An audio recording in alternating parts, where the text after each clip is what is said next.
Hello, Lulu. Guess who's coming to dinner?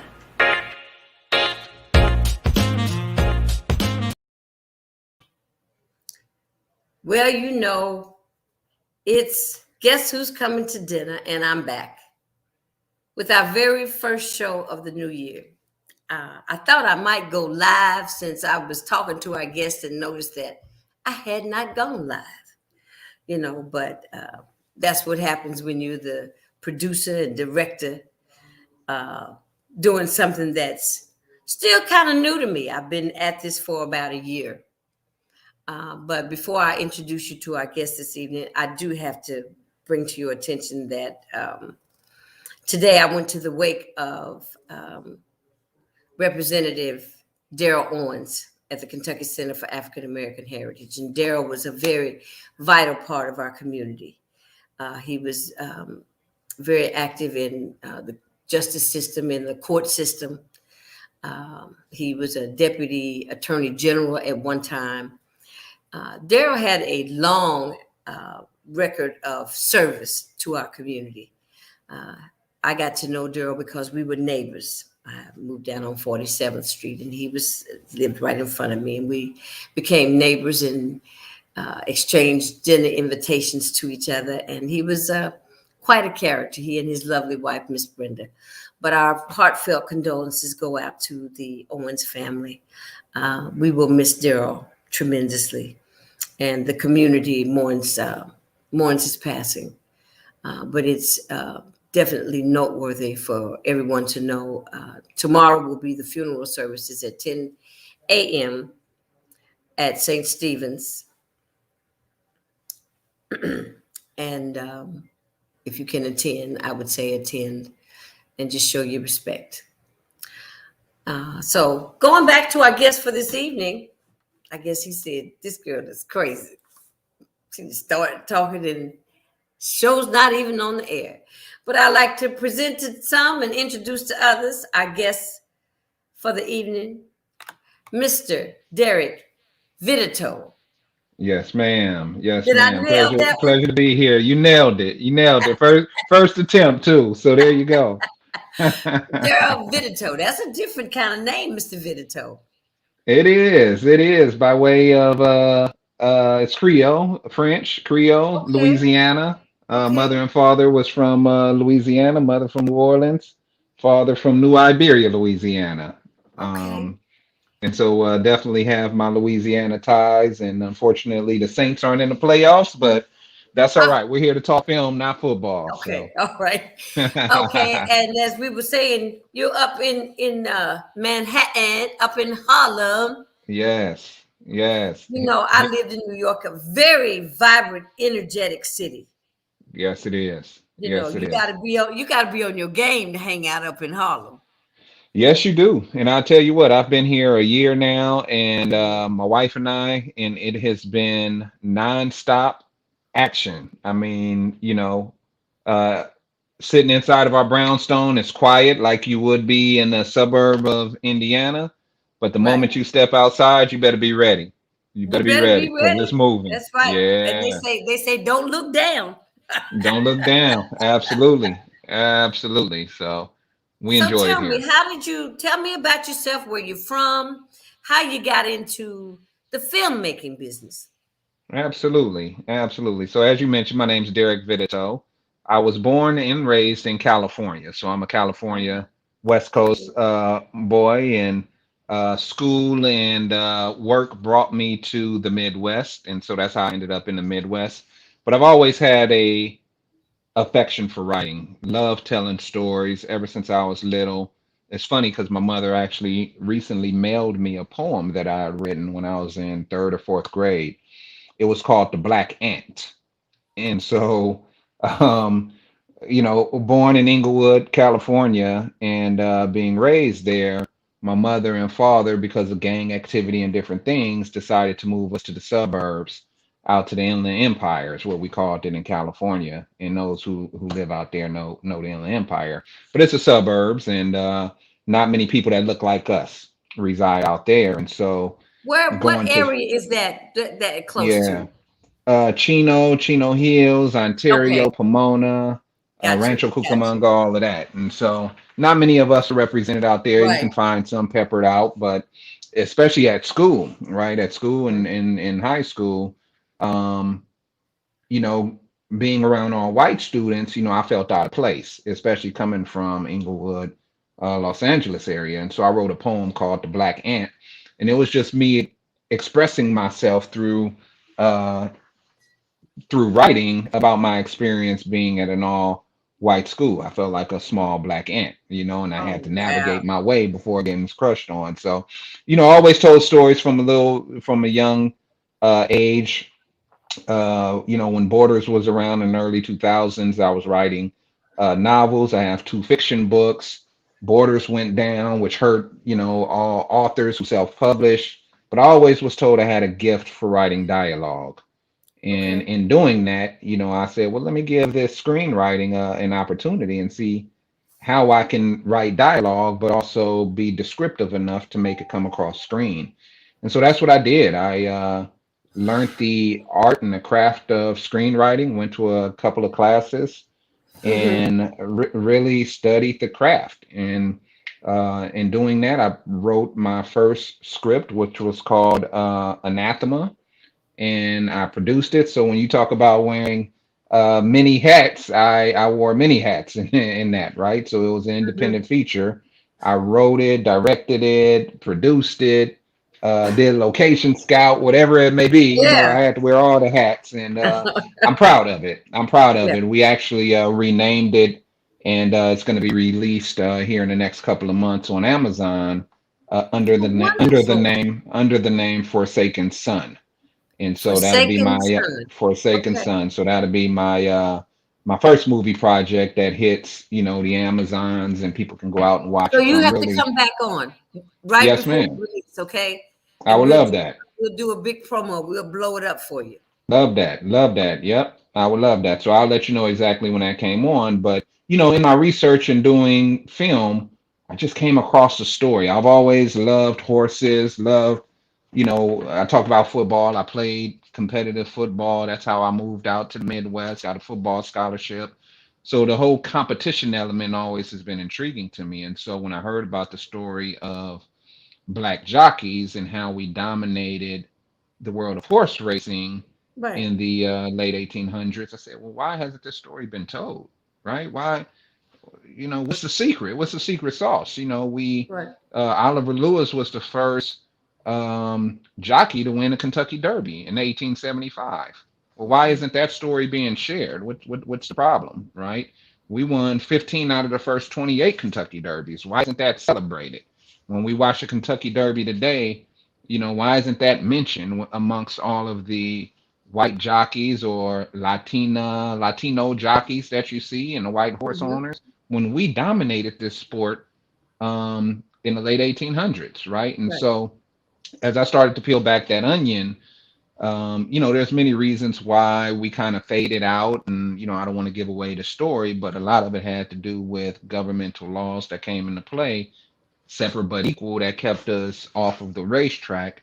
And when money's involved, and at that time, it was a white horse They owners didn't want us wanted to white. have none. They didn't want us to have none, exactly. And so white horse owners wanted us off the track and keep money in their family. And so, Right. 100 years later, here we are, right? 120 years later, here we are, right? And we Okay. haven't won a Kentucky Derby since, 1901, 1902. I mean, we don't even have a face in the Kentucky Derby right now. There's a couple of brothers right now who own horses, but not many jockeys that are out here sitting on the back of horses and riding them to victory. And It's so kind of through, sparse. We've had a yeah. few. I say within the last 20 years. Hmm. Maybe even in the last 5 years, though, Derek, we had at least one black jockey in the race, Hmm. Hmm. in the Yeah. Derby. But I Yeah. mean, as far as it's kind of like that, we were weeded out. Yeah, absolutely. Absolutely, we're weeded out. Like I said, separate but equal laws came into play. Mm, yeah, KKK was hot back then, and they started to make a push. And, again, when you're talking about money, right. they didn't want to give us none. And so as we were winning and as we were dominating the sport, they found a way to easily move us off the tracks. But my goal is through this script that I've written. It's called Jocko, and it is the Oliver Lewis story, right? But It's that's the who another story? problem. Oliver Lewis. So Oliver It's Lewis was Oliver the Lewis first winner of story. the Kentucky Okay. Derby in 1875.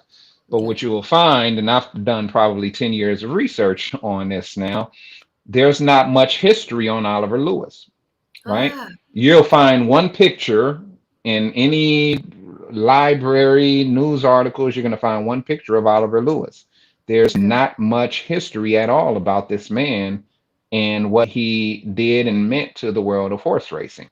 There's a Mm-hmm. lot of material out there about individuals that came after him, Hmm. the Isaac Murphys, the Right. Jimmy Winkfields, those individuals, but nothing on Oliver Lewis. And so what I did, Miss Miller, in my script, Jocko, was it's the Oliver Lewis story, but it's a story of all of our people, all of the black jockeys that I combine into one story, inspired by true events. And I walk through, what black jockeys had to experience up until, winning the first Kentucky Derby. So I'm really, really excited about this project.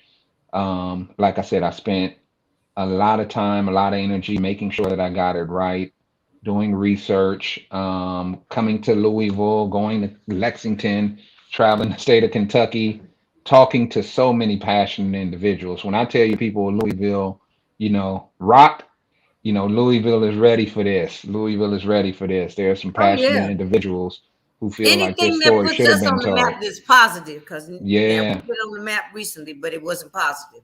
But yeah, this is something that I was excited about because Miss Marjorie was yeah. sharing her involvement with you. Your light went out or something. Oh, yes, ma'am. Yes, ma'am. Okay. Yeah, Miss Marjorie has been great. She's been great in connecting me with you and the city of Louisville. So, thank you, Miss Marjorie, for all of your energy and passion as it relates to black jockeys and ensuring that this story is told. So we're looking at a black jockey perspective, but you're going to also kind of hone in on the black derby from the derby from a black perspective, kind of Absolutely. sort of. Okay, tell me Absolutely, about yeah. that. The Derby from a black perspective, and coming out to Louisville, you learn so much when just talking to individuals about their Hmm. experience with the Derby, right? And Hmm. how, you know, uh, there was a race that's not the Derby that most of the blacks attended in Kentucky. I forget the name off of it right The right Oaks, offhand. The the Oaks. Oaks, That's the yep, day before Derby, yeah, and yeah. that's In the which, race where the fillies run. yeah, yes, ma'am, So yes, ma'am, all the women really, especially the black women, we were Oaks days sometimes because Derby tickets got to be kind of outpriced for the average person to be able to attend Derby, but most people can still afford to attend. But the yeah, Oaks was the day before, and it was just yeah. as festive, and it got almost as big as the Derby. So Yeah, they've gone back from Friday. Now we've got a Thurby. yeah, We've gone to Thursdays now. There's a race on Thursday. I'm like, come on. So yeah, eventually, probably going to be a whole week long.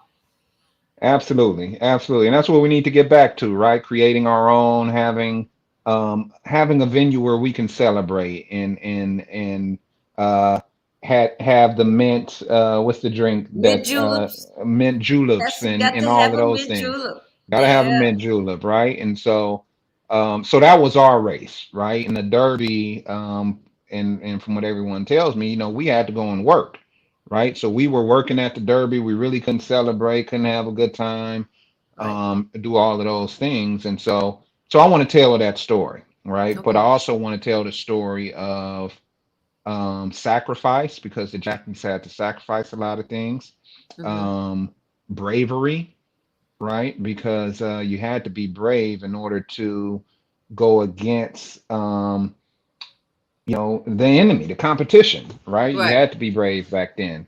And then I think success, right? And show us in the light that really highlights the fact that we were successful. We were successful at what we did, riding horses. And most people will say, well, that's not a competitive sport. Well, yes, it is, right? You have to Yeah. be physically in shape, legs have to be strong, But not only that, you have to be smart, right? You Yeah. have to be able to um, know when to pull your horse back, know when to run Right. your horse, know what to feed your horse, right? Leading up to the Derby. And so I One capture wrong all of that in move the could script be Jocko. life threatening. One wrong move can be life threatening. Yes, sir. Absolutely. Yeah. And if you weigh too much, look, your owner might mess around and do something to you, right? Okay. Because your owner's looking at that and saying, well, here you go. You came in 5 pounds overweight. You know what I Right. mean? No way I'm going to Right. win now. And so, what happened back then was you got lashings for um, coming in overweight or what they considered was cheating the system or whatever it may be. So Hmm. I pepper a little bit of all of that into a 110-page story or a 2-hour story, but it's really so much out there that you can write about as it relates to us and our people and our journey that I hope that I'm just doing justice by a 2-hour movie because I could probably do 200 hours of movie if they let me. Well, when this show is over, you and I go have a little chit chat when we're not live and everybody can hear our business. But Yes, ma'am. what I want to say, ask you, I want to take this. I want to get your perspective. So when you film this Hmm. movie in Louisville, now you know we've got the film commission has brought back the incentives to Louisville. You Yes. know that. Yes, ma'am. You know Yes, about ma'am. that. That you've got a I tax do. incentive to come and do your film in the Yes, state ma'am. of 30 to Kentucky. 35%. There you go. Absolutely. Absolutely. Absolutely. Absolutely. Um, Yeah.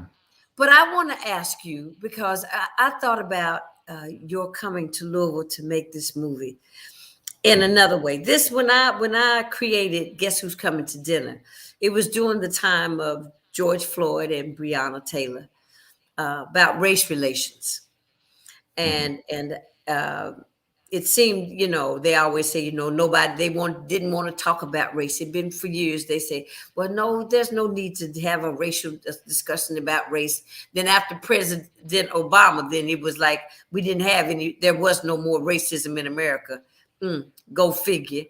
But that wasn't so. So I Mhm. started this show so I could talk about disparities in our daily lives across the board, Mhm. health disparities, educational disparities, how the criminal justice system, we've got two of them, one for them and one for us. Here Mhm. lately, though, the justice system has been kind of working for us in the cases of Ahmaud Arbery and the um, the police officer that shot the young kid in the car. Mhm. But what I want to know is when you come to Louisville, because I see this as an opportunity for Black businesses, Mhm. okay, for extra work, for people that are like myself. I belong to a talent agency. I do Yep. commercials and things of that nature. But I mean, our Black businesses and Black vendors to be able to um, have a contract or have a presence, because you're gonna need food trucks to feed people. You're gonna need Absolutely. hair and makeup. You're gonna Mhm. use, people to do scout locations. I lived in Las Absolutely. Vegas, so I know a little bit about what you do, but just very little. Yes, But ma'am. how do you see that bringing and filming this movie could impact um, the livelihood of African Americans here in the city? Yeah, so that's a great question. And let me walk a tightrope real quick because I Okay. received a call from the Kentucky Film Commission that,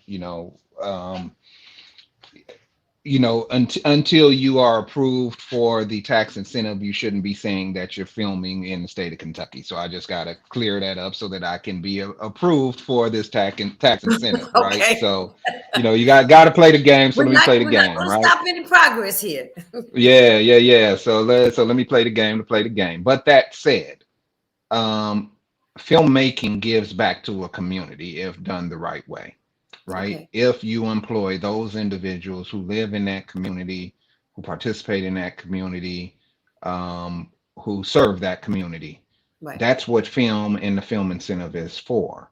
there's a lot of states that have gone under or who have canceled their film incentives because you have big Hollywood movies coming in and they bring everything from Hollywood or from Los Angeles, and it doesn't really give back to that community. You're not really employing, the local caterer or the Right. local limousine company to come and, Right. move people around. My goal in filmmaking is to give back to the cities in which I shoot, right? Okay. And to employ those individuals who are part of that community, that are part of that city, so that they can be rewarded for allowing us to come and spend, 30 days, 45 days, 2 months, whatever it may be in that community, right? We are Mhm. highlighting the city of Louisville, and with everything that is going on, it's time for something great to come out of Louisville, something that people can talk about and put a smile on their face and be excited about, right? Right. As opposed Right. to the other thing that, unfortunately, has been, at the front stage of conversations in Louisville. So that's my goal, Miss Miller, is I really want to give back to the community in which we shoot, and employ, individuals Right. who can be part of the production, whether it's um, actors or stand-in actors, cinematographers, production managers, whatever it may be.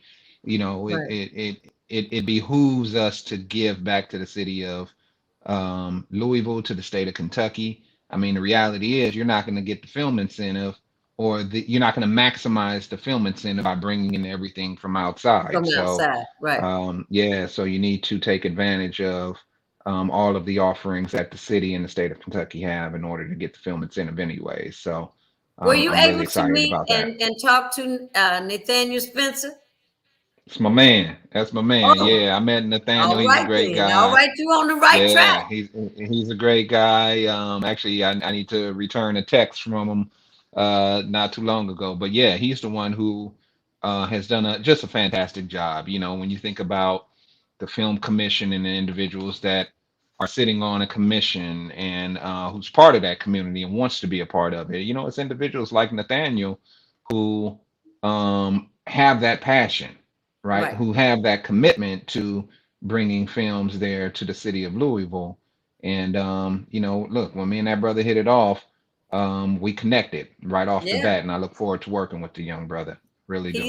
He's finishing up the editing on a documentary about, Okay. look, it was a documentary that started out to be about my life. You know, Okay. you don't know much about, you don't know anything about me probably, other than I had this podcast. But Yeah. I'm a jazz singer for Okay. over Okay.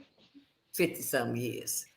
And Wow. it started out to cover my life, and most of my adult life I lived in Las Vegas.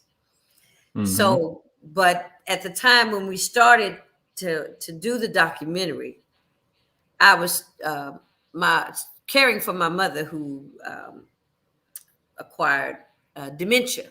Yes. And at the end of the movie, the movie started out about Janice, but it ended up about Miss Emily. Okay. Okay. It ended up about my relationship with my mother and Mm-hmm. how I meshed my career. I actually put it on hold, and it Right. was fine. I had a good run at it. 50 years. I'm Mm-hmm. not finished, but I could say my mother was more important than me worrying about getting a gig in a club, or you know what I'm Right. saying. Absolutely. Just I've been all around the world, lived in France, for 5 years. I've done some things. Let's put it like Yes, that. ma'am. At Yes, the ma'am. end of it, Nate said, Janice, this is not just about you. This is about your mom. Right. And I said, I don't have a problem with that. Mm-hmm. Okay. So now I said, to me, the name of the movie ought to be, the documentary should be Honor Thy Mother. Right. Okay. Wow. Because Wow. I was fortunate enough that I was able to keep my mother at home with me. Yes, ma'am. And when I moved back to Louisville, I happened to find me a husband And so I Hmm. had a wonderful husband to help me down this path because caregiving is not for the faint of heart. Yeah. But Nathaniel, oh, I mean, and I'm going to tell you, this has been, we're going on 5 years that we've been working on this documentary. Okay. But we're in this year, 2022, it's going to happen. I hear you. I hear you. And It's going to caregiving happen. is important. And I might have to give Nathaniel a call and see where you all are with that, and see if I can tag along with it. Because I have, look, I don't want to be a one trick pony. Yeah. I have several scripts that are written and ready to go. Several that I would love to bring to Louisville, and I've talked to Nathaniel about them, both from a TV show standpoint, but then also a movie. It's funny when you're mentioning, the documentary that you're doing. Well, I have another movie in which a young man leaves Hollywood and leaves chasing his dream to come back and take care of his mother in Chicago, right? All right. And yeah, and it's That's actually wow. fantastic. Yeah, it's That's actually on fantastic. the It's same wavelength. Yeah, yeah. So I'm excited about that one as well. But you gotta stay focused on something and not be distracted by too many projects. But I think I'm ready as the city of Louisville is ready to have me. I'm ready to come in and put uh television and feature films there. Wonderful. Well, I'd like for you to consider me as a resource that Yes, I'll be ma'am. here and a supporter, because I want to see you succeed. You know, Absolutely. it's all about, uh, I have to go back to my mantra. I say one of my favorite movies is Jerry Maguire. Okay. And I tell people, to me, the most profound line in the movie is not show me the money. Hmm. It's help me help you. Help me. Help you. To help Yeah. me. To help you. To help me. Absolutely. You know what I'm Absolutely. saying? No doubt We could about it. we could just do that if we just did that on a regular basis in that spirit, that we Hmm. would be so much further ahead just from helping each other. Absolutely. And that's what we have to do. That's what Yeah. we have to do. Yeah. So, Well, Derek, I thank you for coming on and gracing my audience with your presence and letting them know that what's going to be happening as soon as you get the okay to say that you're going to be. I can say it. You don't have to say it. That he's going to be yes, ma'am. filming in Kentucky. Yes, And ma'am. There we're you looking go. forward to it. I mean, Yeah. they've done some movies here, but they went down in Bardstown. That they did, I think, Secretariat down in Okay. Bardstown, Kentucky. Okay. Yep. Uh, but we've got some rich history in this city, and especially Yes, ma'am. even black people that have been in the racehorse. Look, my mother used to bet horses. Okay, we Hmm. lived down the street from a racetrack that was in our neighborhood in the West End, right? Okay. Uh, Before we look at Churchill Downs, we had a place called Miles Park. And my Okay. mother loved to bet them ponies. I said, now I'm Hmm. scared of horses, but I'm not afraid to bet them. Yeah. Yeah. So um, just Oh yeah. to know that we've got something we can look forward to you coming. We can look forward to opportunities that business people can have. Yes, ma'am. I look forward to being able to share your Hmm. information with the community. So that's Yeah. when I Please say do. I want to be that resource for you. Absolutely. Um, And I wish you the best of luck. I want us to stay in touch. I don't want you to go anywhere. I'm going to just chit chat with my audience for a minute. But Yes, thank you for ma'am. coming on.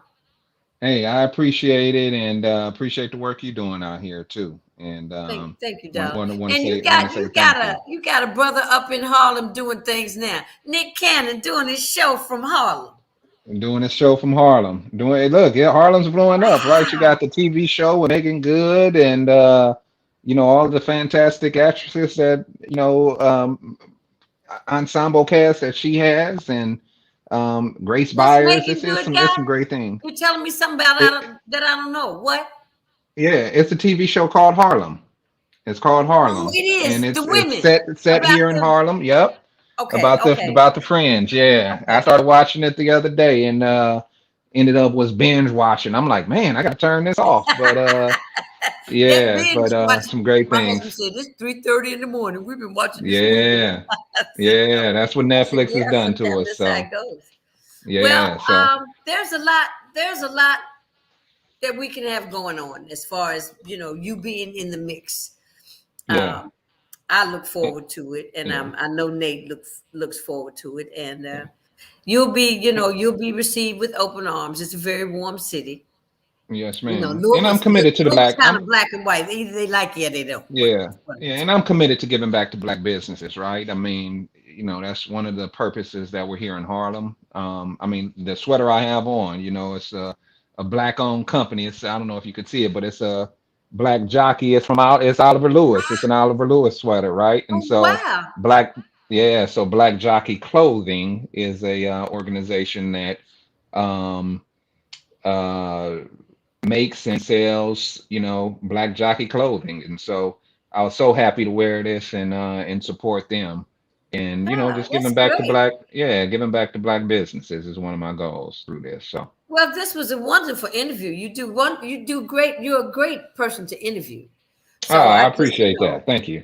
Thank you. when you get ready to do the entertainment tonight and all those other big Yes, things, ma'am. you'll be ready. Say, well, I started on Guess Who's Coming to Dinner. There you go. Well, I'm gonna take you up on that. I'm gonna take you up on that offer to come back, and as soon as my feature film Forsaken Son is ready, I would love to come back and speak with you and the audience about that journey because it was quite a journey getting it made. So Okay, all right. Well, we'll be here for you. We'll be supportive. It's dinner time, it's dinner Derek. So time. go have dinner, and we'll Yes, see ma'am. you next time. Take care of yourself. Wonderful. Be Stay where blessed. you Thank are. you. Don't move. Yes, Don't ma'am. click off. You stay I'll, there. I'm gonna take you out. All right. We're gonna have a movie in the city. Hey, Muhammad Ali. I say Louisville. I used to say Louisville was known for four things: Kentucky Derby, Muhammad Ali, good whiskey, and me. So voila. So then now we're going to be graced with having a movie about black jockeys, you know. And he's absolutely right. Their story has never been told. Uh, not if it has, it's been a footnote. We don't want a footnote. We want the story about what it was like then and what their lives were like. Um, And I got some people that sent me, can locals be extras in the movie? Sure. You got to sign up with an agency, probably. 22, sharing is caring. Thank you. Okay. Oh, that's Miss Janice. Interesting interview. Looking forward to seeing the movie. Uh, and I got a brother that I went to college with. He wants to know where you are in Harlem. I'll hit him back and let him know. But I hope everyone enjoyed uh, the show this evening. We'll be back Friday at 7 p.m. I plan to have my Miss Tina Ashby from the Goodwill with the RISE program to come back on so that we can get the word out again about the RISE program. This is for people that have just come out of incarceration or they may be in rehab, but it's a second chance program that has some incentives for you to come, a new computer, a new laptop. I think you get $500 if you attend the class for 2 weeks. So I've asked Miss Tina if she would come back and talk about RISE. I do one of the presentations for her. Mine is called Dare to Dream, because sometimes when life is bogs you down and you're so busy just trying to survive, you forget about dreaming, because you have to have dreams, give you goals to reach, so that's what I do. I try to motivate people to look further than themselves. What is it that you think that you want for your life? Is it in this city? What is your ideal job? Where's your ideal place to live? So dare to dream, step out on faith. And you've got to be courageous to do some of those things. But all of it kind of starts from a belief within yourself and God. You got to have help. You can't do none of this by yourself. And back to the pandemic, please. We are getting ready to have to learn to live with COVID-19 and all its cousins. Because they got a whole bunch of cousins. They call them variants, but they ain't nothing but a bunch of cousins. Okay? We are going to have to keep masks on. We are going to have to socially distance. Kids are going to have to do some NTI. And people going to have to get their shots. Now, this will stop. This can slow down and it can be eradicated if you get the vaccine. 1, 2, 3, and maybe 4 coming up. So there, I said it. I don't know what people's problem is. It just really is ludicrous.